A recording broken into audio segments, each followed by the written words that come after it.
आज नवरात्र का पहला दिन था और अनुराधा ने हमेशा की तरह आज भी नवरात्र के व्रत रखे थे। इसीलिए वो सुबह सुबह नहा धोकर अपने घर में माता की चौकी लगाती है और जोत जलाकर माता की पूजा करती है। तभी अनुराधा का पति विनोद अनुराधा से कहता है, अगर तुम्हारा पूजा पाठ हो गया हो तो मुझे नाश्ता और लंच मिलेगा क्या ऑफिस जाने के लिए? सुबह से देख रहा हूं मैं तुम्हें लगी हो अपनी इस मूर्ति को पूजने में। अरे भाई, इंसान के कर्म ही उसकी असली भक्ति है और यहाँ तुम अपना कर्म छोड़कर दिखावे की भक्ति में लगी हो। अरे आ गए आप? हाँ हाँ, क्योंकि मुझे तो ऑफिस जाना है ना, इसीलिए मुझे आना ही पड़ेगा। तुम्हारी तरह घर में रहकर बेकार में ऐसी भक्ति करने के लिए पैसा तो बर्बाद नहीं करता ना मैं, क्योंकि उन पैसों को कमाने के लिए मुझे बड़ी मेहनत करनी पड़ती है।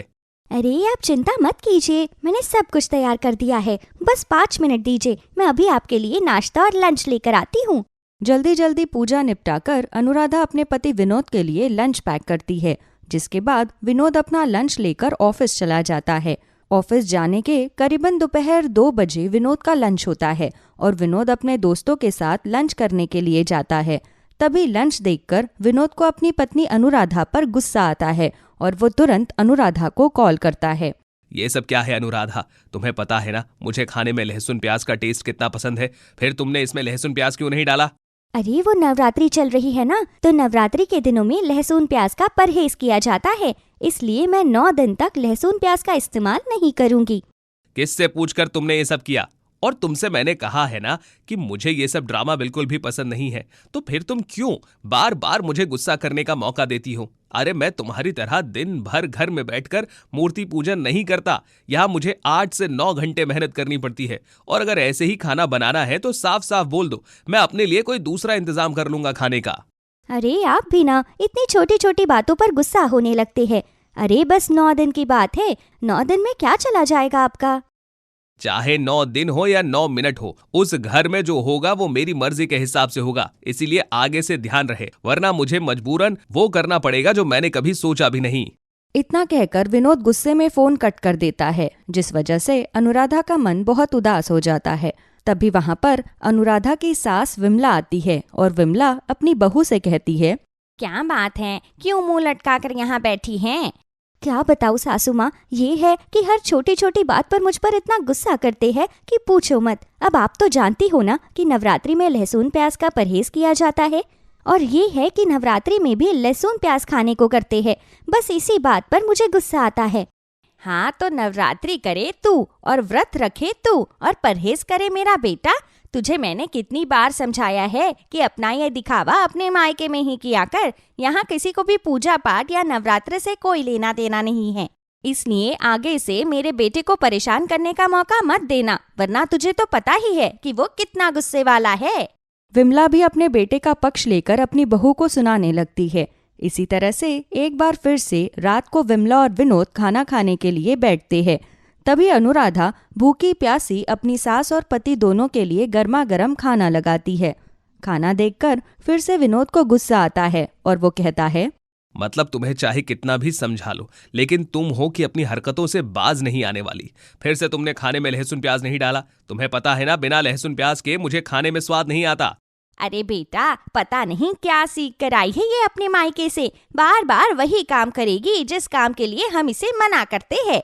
सासू माँ, आप तो बात को समझने की कोशिश कीजिए कि नवरात्रि में थोड़ा परहेज तो करना ही पड़ता है। वैसे भी मैं जितना हो सके उतना खाने को टेस्टी बनाने की कोशिश करती हूँ।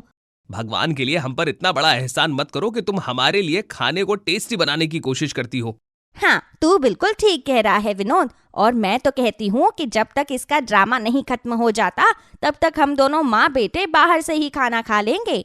अनुराधा के ससुराल में किसी को भी अनुराधा का पूजा पाठ करना पसंद नहीं था, इसलिए विमला और विनोद दोनों आए दिन किसी न किसी कारण अनुराधा को पूजा पाठ करने से या फिर उसकी भक्ति में विघ्न डालने का काम किया करते थे। इसी तरह से एक दिन अनुराधा घर में पूजा करने के बाद पूरे घर को धूप दिखाने लगती है, जिससे पूरे घर में धूप की खुशबू महक उठती है।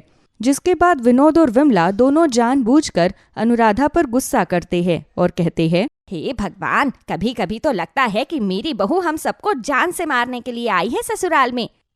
अरे पूजा पाठ करने का भूत कुछ इस तरह से सवार है इसके सर पर कि ये अपनी भक्ति में इतनी अंधी हो जाती है कि इसे ना तो अपना पति दिखाई देता है और ना ही अपनी सास। पूरे घर में धूप बत्ती से इसने धुआं धुआं कर रखा है। माँ, मुझे लगता है कि अब आपको और मुझे ये घर छोड़कर हमेशा के लिए कहीं और जाना पड़ेगा, क्योंकि इस अनुराधा ने तो ठान लिया है कि ये हमें नवरात्रि के 9 दिनों में अधमरा करके मारेगी। आप लोग क्या चाहते हो कि मैं पूजा पाठ ना करूं? तुम मुझे ये बताओ कि तुम्हारे इस पूजा पाठ करने से क्या होगा? कौन सी तुम्हारी माता रानी नवरात्रि में तुम्हें दर्शन देने के लिए आ ही जाएंगी? अनुराधा को कुछ भी समझ में नहीं आ रहा था कि आखिर वो क्या करे, इसलिए वो बिना कुछ कहे सब कुछ सहती जा रही थी।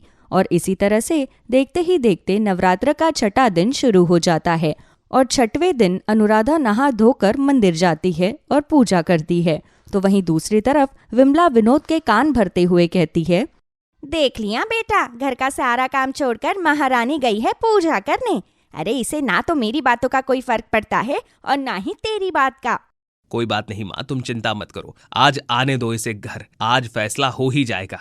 विमला अपने बेटे को अनुराधा के खिलाफ खूब भड़काने लगती है। थोड़ी देर बाद अनुराधा पूजा पाठ करके मंदिर से घर आ जाती है। घर आते ही विनोद अनुराधा पर गुस्सा करने लगता है और कहता है, कहाँ गई थी तुम? और तुम्हें मैंने कितनी बार कहा है कि अपना ये ड्रामा बंद करो, मुझे ये सब बिल्कुल भी पसंद नहीं है। लेकिन एक तुम हो कि मेरी बात मानने को तैयार नहीं। आखिर चाहती क्या हो तुम? मुझे तो ये समझ में नहीं आ रहा कि आप लोग मुझसे क्या चाहते हो। अरे घर का सारा काम करती हूँ, आप लोगों को समय से खाना देती हूँ, आपकी हर छोटी छोटी काम भी टाइम पर कर देती हूँ, फिर आपको मेरे पूजा पाठ करने से क्या तकलीफ है? तकलीफ ये है कि ये सब करने से होता क्या है? कौन सी तुम्हारी माता रानी तुम्हें दर्शन देने के लिए तुम्हारे घर आ जाएंगी? अगर मन में सच्ची आस्था हो ना तो माता रानी अपने भक्तों को दर्शन देने के लिए उनके घर भी आ जाती है। तुम्हारे मन में सच्ची आस्था है ना, तुम तो दिन रात माता रानी की भक्ति करती हो, फिर तो तुम्हारी माँ वैष्णो देवी को तुम्हारे घर दर्शन देने के लिए आना ही चाहिए। अगर माता रानी चाहेंगे तो वो इस नवरात्र पर वो मुझे दर्शन देने के लिए जरूर आएंगे। ठीक है, देखता हूँ कि तुम्हारी माता रानी तुम्हारे बारे में कितना सोचती है। अगर तुम्हारी माता रानी तुम्हें दर्शन देने के लिए नहीं आई ना, तो याद रखना कि उनकी मूर्ति उठाकर मैं हमेशा हमेशा के लिए किसी जंगल में छोड़ आऊंगा। इतना कहकर विनोद वहां से चला जाता है। इसी तरह से देखते ही देखते नवरात्र का 9वां दिन भी आ जाता है। 9वीं वाले दिन अनुराधा अच्छे से नहा धोकर पूरे घर की साफ सफाई करती है और फिर माता रानी की पूजा करती है कि तभी विनोद अनुराधा के पास आता है और कहता है, क्या बात है, तुम्हारी माता रानी तो आई नहीं तुम्हें दर्शन देने के लिए? तुमने तो कहा था कि 9वीं वाले दिन तुम्हारी माता रानी आएंगी तुम्हें दर्शन देने के लिए, अब क्या हुआ? विनोद ऐसा बोल ही रहा होता है कि तभी अनुराधा के घर के दरवाजे पर एक गरीब औरत भीख मांगते हुए अनुराधा से कहती है, बेटा मुझ गरीब को कुछ खाने के लिए दे दो, 2 दिन से भूखी हूँ। ये लो, तुम्हारी माता रानी का तो पता नहीं, लेकिन ये गरीब भिखारी जरूर आ गई है सुबह सुबह भीख मांगने के लिए। बेटा अगर तुम सच्चे दिल से माँ को बुलाना चाहोगे तो माँ जरूर तुम्हें दर्शन देने के लिए आएंगी। ये लो, एक कम थी क्या मेरे घर में जो अब तुम आ गई हो मुझे ज्ञान देने के लिए? वैसे मेरी पत्नी और तुम्हारी सोच बिल्कुल एक जैसी है। विनोद उस गरीब औरत की बातें सुनकर जोर जोर से हंसने लगता है और उसका मजाक उड़ाने लगता है कि तभी अनुराधा अंदर से कुछ फल लेकर आती है और उस गरीब औरत को देती है कि तभी विनोद अनुराधा को रोकते हुए कहता है, तुम्हारा दिमाग तो ठीक है ना अनुराधा, ये सब क्या कर रही हो तुम? अरे तुम्हें पता भी है फल कितने महंगे हैं। तुम्हारी माता रानी ने मुझे कोई वरदान नहीं दिया है कि मैं पेड़ पर से पैसे तोड़कर लाऊंगा और उन पैसों से गुजर बसर करूंगा। अरे किसी गरीब की मदद करने से आप भिखारी नहीं हो जाओगे। एक बार अगर तुम्हें मना कर दिया है तो मतलब कर दिया।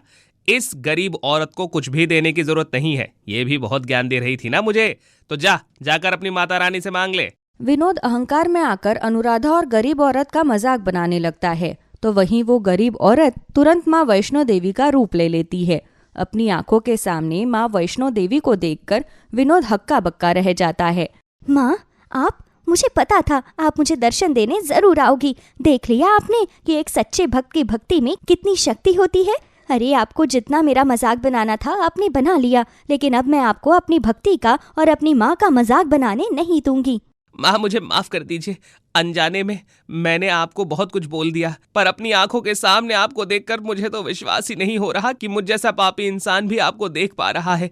मुझे माफ कर दीजिए माँ। वैष्णो देवी अपनी एक झलक दिखाकर वहां से चली जाती है, जिसके बाद विनोद को अपने किए पर बहुत शर्मिंदगी महसूस होती है और विनोद अपनी पत्नी से माफी मांगता है। और आज के बाद विनोद दोबारा कभी अनुराधा को पूजा पाठ करने से नहीं रोकता।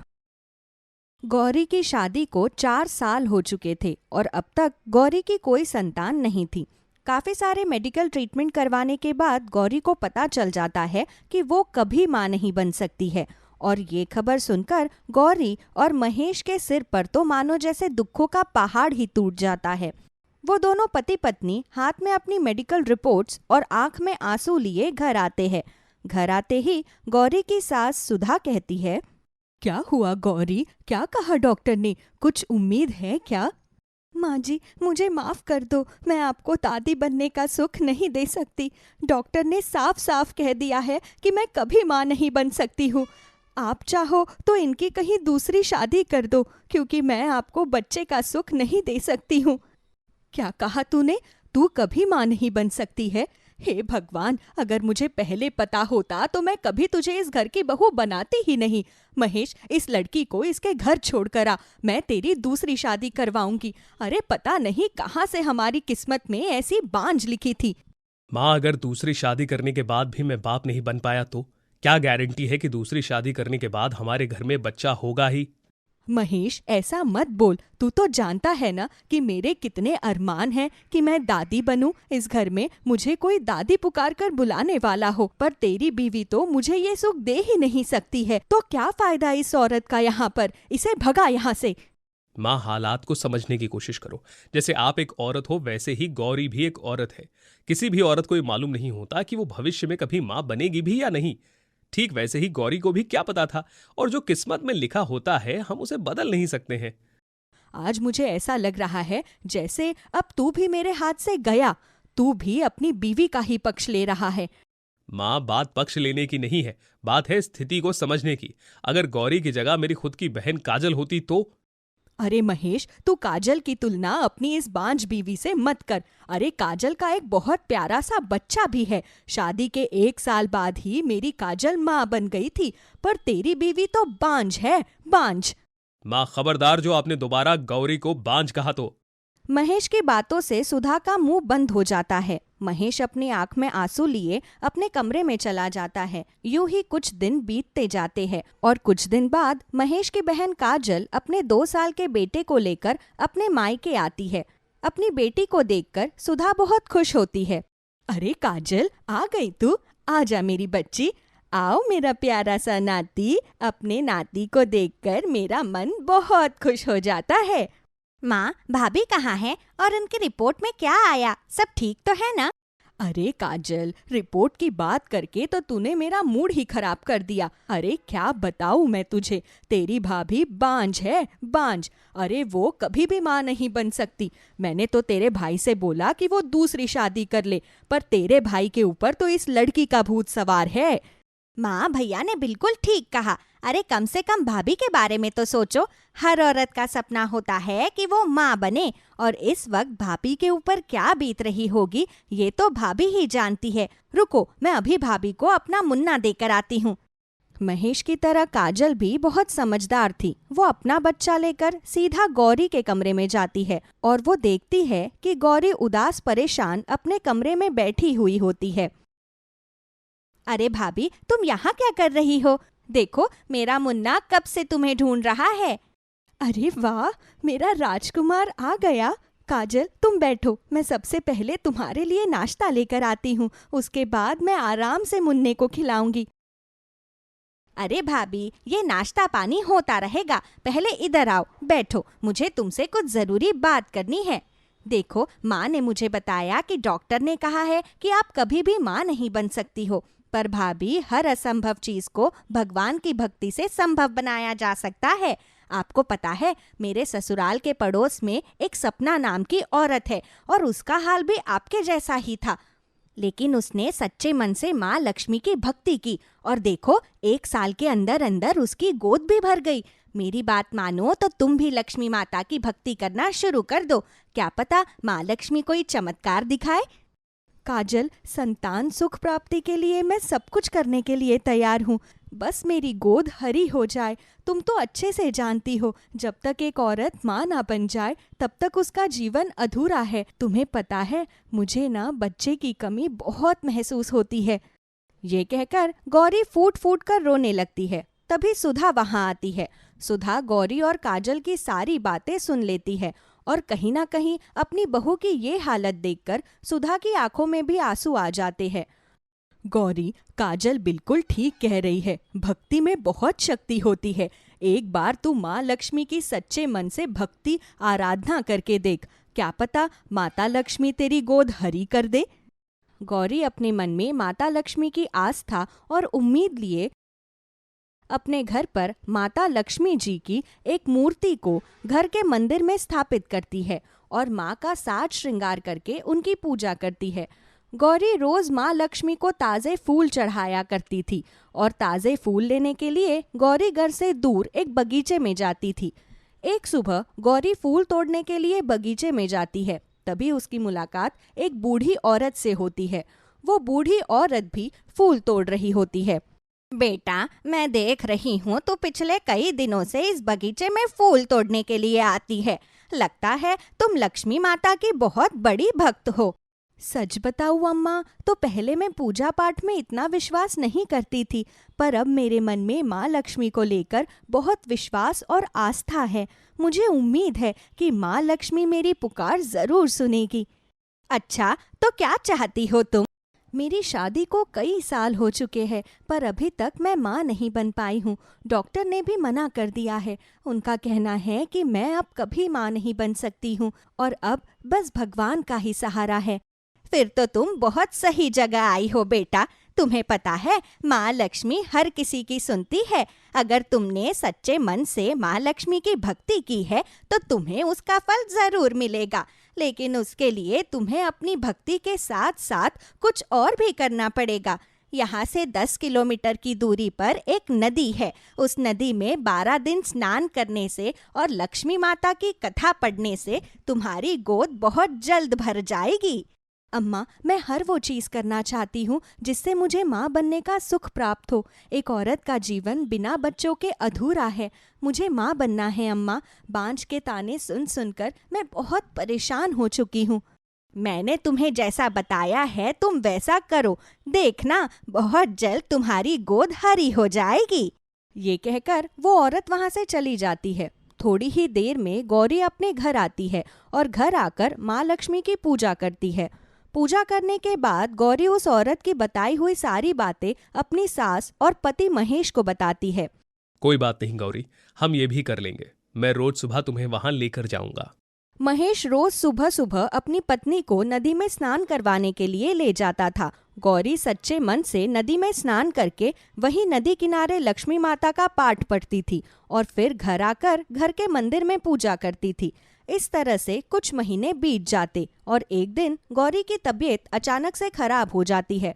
उसे बार बार चक्कर और उल्टियां आ रही होती है, जिस वजह से महेश गौरी को लेकर डॉक्टर के पास जाता है।